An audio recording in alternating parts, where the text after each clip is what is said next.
السلام علیکم ورحمۃ اللہ وبرکاتہ۔ بسم اللہ الرحمن الرحیم۔ آنکھ جو کچھ دیکھتی ہے لب پہ آ سکتا نہیں، میں بھی حیرت ہوں کہ کیا سے کیا ہو جائے گا۔ دیکھیے، اللہ کے منصوبے بڑے عظیم الشان ہوتے ہیں اور بہت ہی زیادہ دور اندیشی کے اوپر اور مستقبل کی باتیں اور آگے کے معاملات ہوتے ہیں جو انسان نہیں سمجھ سکتا ہے۔ دیکھیے، بنی اسرائیل غلامی کی زنجیروں کے اندر کرا رہی ہے، اور کس انداز سے اللہ تعالیٰ نے وہ سٹوری بیان کی ہے کہ ایک بچے کو کس طرح فرعون کے گھر میں اللہ تعالیٰ نے پہنچا دیا، پھر وہاں پرورش کی۔ یہ اللہ تعالیٰ بنی اسرائیل کی آزادی کا گویا ایک منصوبہ بنا رہا ہے اور وہ عمل میں آ رہا ہے۔ حقیقی آزادی یہ ہوتی ہے، حقیقی آزادی۔ اسی طریقے سے یہ جو پاکستان بنا ہے اور ایک نعرہ لگا تھا کہ پاکستان کا مطلب کیا؟ لا الہ الا اللہ، کہ پاکستان یہ جو علیحدہ بنایا جا رہا ہے ایک ملک، اس کا معنی یہ ہے کہ اب لا الہ الا اللہ کی دعوت آنے والی ہے۔ اس وقت کوئی سوچ بھی نہیں سکتا تھا کہ اس پاکستان سے حقیقی معنوں میں لا الہ الا اللہ کی دعوت اٹھے گی، اور یہ دعوت اٹھی ہے، بڑی شدت کے ساتھ اٹھی ہے اور بڑے خلوص کے ساتھ اٹھی ہے۔ اس اندھیرے میں یہ شمع روشن ہوئی ہے 20ویں صدی کے آخری اس عشرے میں، آخری دور میں، آخری دہائی میں، ڈاکٹر مسعود الدین عثمانی رحمۃ اللہ علیہ کے ذریعے۔ اور وہ بھی آرمی افسر تھے، بہت ہی معاہد عالم دین تھے اور بہت ہی تجربہ کار یعنی ڈاکٹر بھی تھے۔ اپنی اس فیلڈ میں بھی ڈاکٹر ان کی بہت زیادہ عزت کیا کرتے تھے، آفیسرز ان کی عزت کرتے تھے، اور جب دین کے میدان میں آئے تو بڑے بڑے علماء نے گھٹنے ٹیک دیے اور انہوں نے کہا کہ ڈاکٹر مسعود الدین عثمانی رحمۃ اللہ علیہ کے لٹریچر کو، یہ جو توحید کی دعوت انہوں نے اٹھائی ہے، اس کو جھٹلایا نہیں جا سکتا، اس کو رد کرنا کوئی آسان کام نہیں ہے۔ اس طرح کے الفاظ ان مسلک پرستوں نے بھی لکھے ہیں، اور ایک بزرگ عالم دین نے حیدرآباد میں تھے، ان تک یہ دعوت جب پہنچی تو اس نے یہ تبصرہ کیا کہ اللہ کے اس بندے نے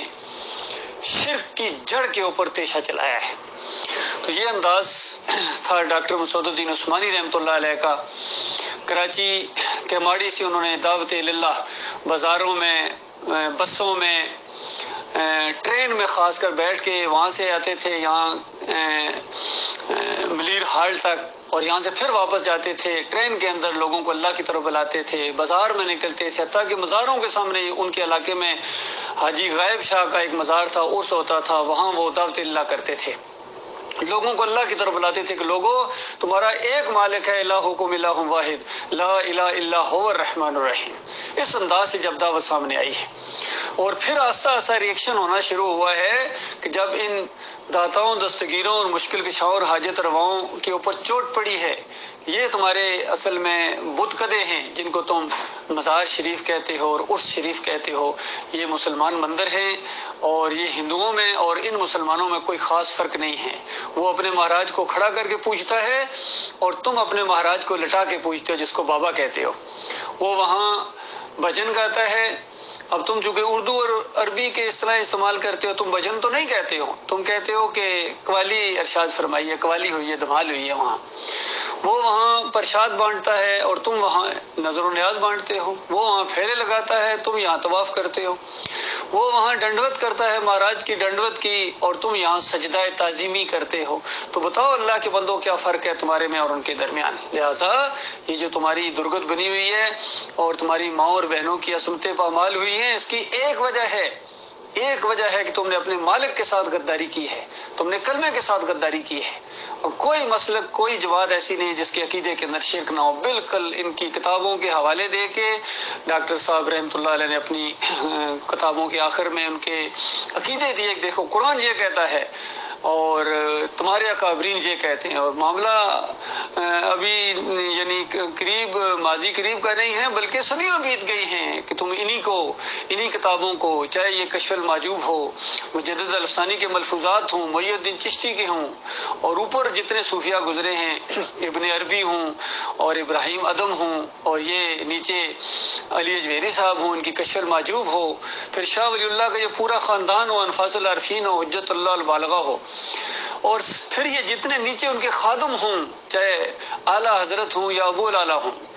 اور یہ دیوبندی مسلک قاسم نانوتوی سے لے کر نیچے اشرف علی تھانوی اور گنگوئی، اور یہ سارے کے سارے ان کی کتابیں اٹھا کر دیکھو جو ان کی اپنے منشور ہے، عقائد علماء دیوبند اٹھا کر دیکھو، ہر جگہ ہمارا اور ہمارے بزرگوں کا یہ عقیدہ ہے، اور عقیدہ نمبر 1، عقیدہ نمبر 2، عقیدہ نمبر 3، بتائیے کون سا عقیدہ ہے جو قرآن کے مطابق ہے؟ ہر ایک کے اندر شرک اور کفر بھرا ہوا ہے کہ قبروں سے فیض حاصل ہوتا ہے، ان کے وسیلے سے دعا مانگی جائے تو قبول ہوتی ہے، حضرت صاحب قبر میں زندہ ہیں، اشرفیوں کی تھیلی پکڑا دی، ہاتھ سے اونٹ ذبح کر دیا، یہ سارے واقعات فضائل اعمال کے اندر موجود ہیں۔ اور پھر اہل حدیثوں کو بھی آئینہ دکھایا کہ تم توحیدی بنے پھرتے ہو، کہتے ہو کہ ہم توحید کے اوپر ہیں، تمہارے اندر یہ عقیدہ ہے کہ تم یہ کہتے ہو کہ نبی علیہ السلام یہاں حاضر ناظر نہیں ہے، لیکن مدینے والی قبر میں جا کے قبر کے اوپر صلاۃ و سلام پڑھیں تو حضرت کی روح واپس آ جاتی ہے، وہ سنتے ہیں، دیکھتے ہیں، پہچانتے ہیں، جواب دیتے ہیں۔ یہ میاں نذیر نے فتاوی نظیریہ کے اندر لکھ دیا، اور بعد میں عبداللہ بن باز تک نے اس فتوے کو جاری کیا حج اور عمرہ کی کتاب کے اندر کہ نبی علیہ السلام ہر جگہ تو حاضر ناظر نہیں ہے، لیکن قبر کے اوپر آ کر کوئی صلاۃ و سلام پڑھتا ہے تو روح واپس آ جاتی ہے، خود سنتے ہیں، خود جواب دیتے ہیں، اور دور سے پہنچایا جاتا ہے۔ آج کل ان کے جو اسپوکس مین ہیں توصیف الرحمان، وہ اس عقیدے کو بہت بیان کرتے ہیں، بلکہ ایک بات انہوں نے یہ کہہ دی کہ دیکھو یہ جو قبر کے اوپر صلاۃ و سلام پڑھنے والا عقیدہ ہے یہ روایت صحیح نہیں ہے، لیکن جو دور سے پڑھنے والی ہے وہ تو بالکل ایمان ہے، وہ تو بالکل صحیح ہے، وہ تو آتی ہے۔ اندازہ ایک شرک کا رد کر دیا انہوں نے، لیکن دوسرے شرک کی تائید کر رہے ہیں۔ تو اس انداز سے یہ دعوت اٹھی اور پورے چیلنج کے انداز میں اٹھی ہے کہ ڈاکٹر صاحب رحمۃ اللہ علیہ کی وہ آواز میں نے خود اپنے کانوں سے سنی ہے کہ میرا چیلنج ہے، کوئی جماعت، کوئی مسلک ایسی بتا دو، کوئی کتاب ان کی ایسی دکھا دو جو عقیدے کے اوپر لکھی گئی اور اس میں کم از کم یہ 2 شرک نہ ہوں۔ تو کوئی جواب کہیں سے نہیں آ سکتا تھا سوائے اس کے کہ گالیاں اور اس طرح کے الزامات اور یہ ساری چیزیں ہیں۔ تو یہ دعوت لا الہ الا اللہ کی پاکستان سے الحمدللہ اٹھی ہے، اور بڑے زبردست انداز سے اٹھی ہے، اور سارے ایکا کر لیا تھا انہوں نے، متفقہ طور پر انہوں نے فتویٰ دیا تھا، بریلویوں نے، دیوبندیوں نے، اہل حدیثوں نے، کہ ڈاکٹر عثمانی کا قتل واجب ہے۔ اندازہ لگاؤ، بتائیے جو اللہ کی طرف بلا رہا ہے، توحید کی دعوت دے رہا ہے، شرک کا رد کر رہا ہے اور شرک پھیلانے والوں کی نشاندہی کر رہا ہے، اور اللہ کی طرف بلا رہا ہے، ایمان کی طرف بلا رہا ہے، اس انداز سے اٹھنے کے لیے کہہ رہا ہے جس طرح صحابہ کرام اٹھے تھے۔ تو یہ آگے سے سارے مولوی انہوں نے ایکا کر لیا، ان حرام خوروں نے، سارے مولوی ان کی پیٹ کے اوپر لات ماری اس اللہ کے بندے نے۔ جہاں ایمان عقیدے کی دعوت دی کہ تمہارے عقیدے کے اندر بربادی ہے، وہاں یہ بھی لے کے آئے کہ دیکھو یہ جو تم اذان دینے کے پیسے لیتے ہو اور نماز پڑھانے کی امامت کے پیسے لیتے ہو اور اپنے مدرسوں میں یہ جو تعلیم دیتے ہو اور قرأت سکھاتے ہو اور ٹیوشن کہتے ہو اس کو، یہ حرام ہے، ناجائز ہے۔ تو اس انداز سے یہ چیخ اٹھے مولوی سارے کے سارے، اور پیروں کے اوپر بھی، ان گدی نشینوں کے اوپر ان کے ایوانوں میں زلزلے آ گئے کہ یہ تمہاری گدیاں یہ خالص شیطانی گدیاں ہیں، یہ جو قبر پرستی کا تم نے ایک دین مہیا کیا ہے، تصوف کے نام سے ایک دین آیا ہے، سارے صوفیاء اس کو پھیلاتے رہے، اور گدی یہ باپ سے بیٹے میں منتقل ہوتی رہی ہے، تو یہ سارا شرک اور کفر کے آپ کے ساری گدیاں، ان کی کوئی حیثیت نہیں ہے، اس کی بساق کو لپیٹ دیا جائے۔ اب وقت ختم ہو گیا وہ کہ یہ جو پیری مریدی اور یہ عرس اور میلے اور یہ سب کچھ، یہ سب شرک ہے، کفر ہے۔ حتیٰ کہ 10 محرم کو تو خاص کر محرم کے پہلے عشرے میں ہی ڈاکٹر صاحب کو بند کر دیا جاتا تھا کہ یہ نہیں رکتے ہیں کسی سے، یہ بازار میں آ جائیں گے کہ یہ تو تم کھیل کھیل رہے ہو، مار پٹائی اپنے آپ کو، گھوڑے کی پوجا، یہ خالص تمہاری یہ بے دینی ہے، اور تم نے پورے دین کو بدلی کر دیا ہے، عقائد بدلے، نظریات بدلے، صحابہ کے مقام بدلے، اذان بدلی، صلاۃ بدلی تم نے۔ یہ اصل مجرم ہے عبداللہ بن صبا کی یہ جو اولاد ہے، آج یہ ہر جگہ پھیلی ہوئی ہے، مومنین اپنے آپ کو کہلاتے ہیں، ان کے اوپر نشاندہی کرتے تھے۔ تو میرے پیارے بھائیو، یہ تھوڑا سا ایک بیک گراؤنڈ تھا، میں تعارف کرایا ڈاکٹر عثمانی رحمۃ اللہ علیہ کی دعوت کا۔ ڈاکٹر صاحب رحمۃ اللہ علیہ دسمبر 86 میں فوت ہو گئے اور اپنے پیچھے ایک جماعت چھوڑ کے گئے. اس جماعت کی یعنی ماضی، حال اور مستقبل کے اوپر تھوڑی سی روشنی ڈالنے کی کوشش کروں گا. اس کا تعارف تو میں نے کرا دیا. مجھے یہ دعوت ملی ہے 86 کے آخر میں اور 87 کے بالکل شروع میں اس وقت 7 پنجاب ریجمنٹ میں افسر تھا، اور ڈاکٹر صاحب کا لٹریچر مجھے ملا، ان کی تقریر ملی ہے کیسٹ کی شکل میں. پوری طرح دل کے اندر بات اتر گئی، اور وہ جو بڑی بڑی محفلوں کے اندر، بڑی بڑی کتابوں کے اندر اور بریفنگ اور ڈی بریفنگ کے اندر بات سمجھ میں نہیں آ رہی تھی کہ آخر معاملہ کیا ہے. 71 کے اندر ہمیں کیوں شکست ہوئی ہے، اور ذلت امیز شکست ہوئی ہے، اور ہمارے اتنی فوجی اور اتنی بند پیک ریفلیں اور کارتوس اور جتنی وہ اسلحہ تھا وہ ان کے حوالے کر دیا اور سلوٹ مارا ہے ہندوؤں کو جا کے ہمارے جرنیل نے. یہ بات سمجھ میں نہیں آتی تھی، لیکن اس دعوت کو جیسا میں نے سنا اب سارا نقشہ سامنے آ گیا کہ ایمان کے اندر خرابی ہے، توحید کے اندر شرک ہے. یا علی مدد کا نعرہ لگانے والے جب بجرنگ بلی والوں کے ساتھ ٹکرائیں گے تو بتاؤ دونوں اللہ کو نہیں مانتے ہیں. تو اس وقت ذلت اور خواری تو آ رہی تھی، اور اس سے پہلے 65 میں اگر تھوڑی بہت اللہ نے عزت رکھی تھی تو اس کے بعد اس اعلان ہوا سرکاری طور کے اوپر کہ یہ جنگ ہم نے جیتی ہے وہ نور جہان کے ترانوں کی وجہ سے جیتی ہے. لاہور کو علی جوہری نے بچایا ہے، کیپٹل کو بری امام نے بچایا ہے، کراچی کو عبداللہ شاہ غازی نے بچایا ہے. تو اس کے بعد چند سال بھی نہیں گزرے، مالک اوپر دیکھ رہا تھا، عرش کے اوپر بیٹھا ہوا مالک کہ اچھا میں نے کیا کیا ہے، میں نے تمہیں بچایا ہے اور تم نے ان کی طرف مردوں کی طرف اپنے ان کو منسوب کر دیا کہ وہ چوگے پہنے ہوئے، سبز چوگے پہنے ہوئے دریاؤں کے اوپر اور پلوں کے اوپر آپ کر کھڑے ہو گئے تھے. اس انداز سے 5-6 سال بھی نہیں گزرے اور وہ ذلت آمیز شکست ہوئی ہے کہ پوری دنیا میں شاید اس کی کوئی مثال نہیں ملتی ہے. اور ملک 2 حصوں میں تقسیم ہو گیا، اور جن لوگوں نے تقسیم کیا تھا بعد میں پھر انہیں کو اقتدار دیا گیا. ان چوروں ڈاکوؤں کو اپنے اوپر ایسا مسلط کرتے ہیں تو بتاؤ کون ان کو ہٹائے گا اوپر سے. ابھی 75 سال بعد پتا چلا کہ آزادی ملی کوئی نہیں ہے، اور پھر حقیقی آزادی کیا، پھر یہ جو ڈھونگ رچایا جا رہا ہے اور پھر کہا جا رہا ہے کلمے کا. میں تمہیں مطلب بتاتا ہوں، کلمے کا مطلب بتا رہے حضرت صاحب خود جا کے مزار کے اوپر جا کے سجدہ ریز ہو جاتے ہیں عمران خان، اور کبھی بھی یہاں یا علی مدد کے پٹے بنواتے ہیں، اور کبھی جمہوریت کا یہ مشرکانہ نظام آپ جمہوریت کے ذریعے اسلام لے آئیں گے، مدینہ ریاست بنا دیں گے. تو کبھی نہیں ہو سکتا. اللہ کے بندوں تمہیں بار بار یہ جو فراڈ کیا جا رہا ہے، یہ نئے شکاری آتے ہیں، جال بھی ان کو نیا لانے کی توفیق نہیں ملی، پرانا جال لاتے ہیں. جس طرح پہلے 9 گنڈے آئے تھے، 9 ستارے، پھر متعدد مجلس عمل کی صورت میں آئے، اور ابھی یہ پھر پی ڈی ایم اور یہ سارا معاملہ ہے. یہ اصل میں اللہ تعالیٰ نے ایسے کرپٹ لوگوں کو اور بے دین لوگوں کو آپ کے اوپر مسلط کیا. عوام میرے پاکستانیوں، میرے مسلمان بھائیوں، میں آپ کو اصلی بات آپ کے سامنے رکھ رہا ہوں. میں آپ کا بھائی ہوں، میں مولوی نہیں ہوں، میں پیر نہیں ہوں، میں کوئی سیاسی لیڈر نہیں ہوں، میں کبھی تم سے ووٹ نہیں مانگوں گا. میں اتنی بات آپ سے مانگ رہا ہوں کہ اپنے اللہ کا معاملہ ہے، دین کا معاملہ ہے، اپنے آپ کو اور اپنے اہل و عیال کو جہنم کی آگ سے بچا لو. اور یہ جو توحید کی دعوت اٹھی ہے اس نے اٹھنا ہی اٹھنا ہے، اس نے غلبہ پانا ہی پانا ہے. اب چاہے تو اس کی مخالفت کرو، چاہے اس کا ساتھ دو، یہ آپ کے اپنے ذہن کی بات ہے، آپ کی اپنی سوچ اور آپ کی عقل کا معاملہ ہے. تو یہ دعوت انشاءاللہ آگے بڑھتی آ رہی ہے. الحمدللہ 2017 تک تو یہ بڑے اچھے انداز سے کچھ لوگ نکلتے رہے. ظاہر بات ہے جو مولوی صفت لوگ تھے وہ اس میں سے نکلتے رہے، وہ زیادہ دیر اس کے ساتھ نہیں چل سکتے. یہ تو مجاہدوں کا راستہ ہے، یہ جو مردوں کا راستہ ہے. توحید کی دعوت کتابیں آتی ہی جو مردوں کی رہنمائی کے لیے. تو شروع میں ڈاکٹر صاحب کی وفات کے فوراً بعد اس میں جو مرکزی شورا میں حالانکہ امیر بادشاہ تھے، ایک اور کوئی عبد القادر سومرو اور 2-3 اور یہ نکل گئے جماعت سے. عبد الحادی تھا، ایک مولوی بشیر تھا ملتان کا، پھر یہ غضنفر وہاں رفایام کے ساتھ وہ بھی علیحدہ ہو گیا.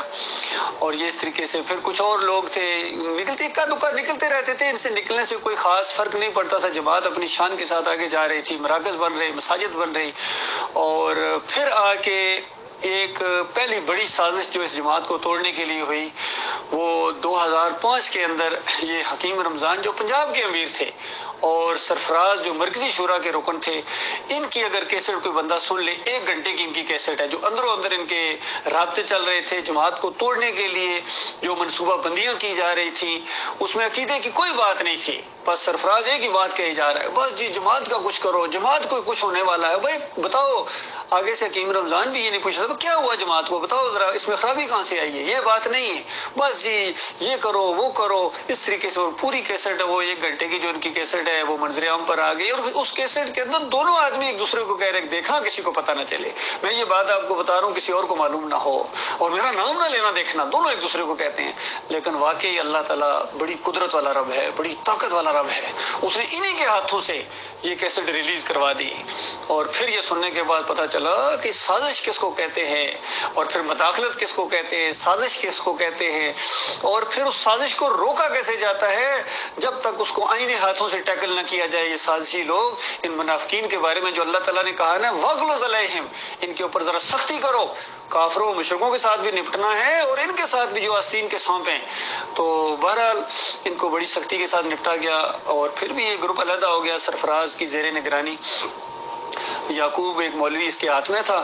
اور اس نے اپنے گروپ لوگوں کو غلط فہمیوں کے اندر ڈال کر کسی کو پیسے سے خریدا، بالکل اسی طریقے سے ماحول بنا جس طرح آج یہ پاکستان کے اندر یہ جو رجیم چینج معاملہ ہوا ہے، اور اس میں امریکیوں نے سازش بھی کی، ملاقاتیں کی مختلف لوگوں سے، اندروں اندر اب ان کی قسطیں اور آڈیو لیک ہو رہے ہیں، وہ بھی باتیں سامنے آ رہی ہیں۔ کسی کو پیسے سے خریدا اور لالچ دیا کہ اندر تمہیں ہمیں ادھر کا وہ ٹکٹ دے دیں گے، ادھر کی تمہیں وزارت دے دیں گے، MNA بنا دیں گے، اس طرح کر کے انہوں نے ایک رجیم کو چینج کر دیا۔ بالکل یہی سازش کی تھی سرفراز نے، اور پھر اپنا گروپ بنا کے علیحدہ ہو گیا، اور پھر وہ 4 حصوں میں تقسیم ہوا۔ اس کے بعد آہستہ آہستہ ایک سعید احمد لڑنی والا وہ علیحدہ ہو گیا، اور پھر ایک اختر بیگ اور دائیو یہ دونوں ایک گروپ بنا کے علیحدہ ہو گئے، اور پھر ایک فیاض محمود باجوہ جوہر آباد والا، اور یہ کچھ لوگوں کو بدر کے بچوں کو لے کے اور کچھ لوگوں کو ساتھ لے کے یہ اپنا گروپ بنا کے علیحدہ ہو گئے، یہ 4 گروپوں میں تقسیم ہو گئے۔ تو خود سوچئے کہ اس طریقے سے یہ جماعت آگے بڑھتی رہی، اور 2017 کے اندر آ کے محمد حنیف کے عقیدے کے اندر شرک آ گیا، اس نے سجدہ تعظیمی کا شرک ایجاد کر دیا، اور خاص کر تفسیر جب انہوں نے لکھی۔ اس سے پہلے ڈاکٹر مسعود الدین عثمانی رحمۃ اللہ علیہ سے کہا جاتا تھا کہ آپ تفسیر لکھیں، یہ کریں، ان کو کہتے تھے یہ اپنی تفسیروں کو نہیں مانتے تو میری تفسیر کو یہ مانیں گے، باقی جو ان کا شرک ہے کفر ہے وہ میں بیان کر رہا ہوں، باقی ساری چیزیں ٹھیک ہیں۔ حتیٰ کہ اگر کوئی بندہ پوچھتا بھی تھا کہ ڈاکٹر صاحب اس دور کے اندر میں کون سی تفسیر پڑھوں، میں تفسیر پڑھنا چاہتا ہوں، تو ڈاکٹر عثمانی رحمۃ اللہ علیہ مودودی صاحب کی یہ جو تفہیم القرآن تھی اس کو ریکمینڈ کیا کرتے تھے، اور اس کے اندر جو شرکیہ باتیں تھیں اس کی نشاندہی کر دیتے تھے، ان کے عقیدے کے اندر جو خرابیاں تھیں، چاہے یہ سوال و جواب حصہ سوم ہو مودودی صاحب کی، اس کے اندر جو شرک کی باتیں تھیں اس کی نشاندہی کر دی ڈاکٹر صاحب نے کہ باقی ٹھیک ہے پڑھو اس کو۔ تو بلکہ یہاں تک ڈاکٹر صاحب نے کہا کہ یہ تفسیروں کے ذریعے انہوں نے کفر و شرک پھیلایا ان مفسرین نے، کاش یہ قرآن اور حدیث کو اپنے حال پر چھوڑ دیتے تو اتنی گمراہی نہ پھیلتی۔ تو یہ انداز تھا ڈاکٹر صاحب رحمۃ اللہ علیہ کا۔ لیکن 2017 کے اندر آ کے جب محمد حنیف نے یہ تفسیر کو آگے بڑھانا چاہا، اس سے پہلے بھی جب پہلی جلد لکھی وہاں اختلاف پیدا ہو گیا، کتنے لوگ وہاں سے علیحدہ ہو گئے، پھر اس کے بعد دوسری جب جلد لکھی تو اس کے اندر تو انہوں نے شرک کا انجیکشن دے دیا۔ سورہ یوسف 100 نمبر آیت کی جو تفسیر کی انہوں نے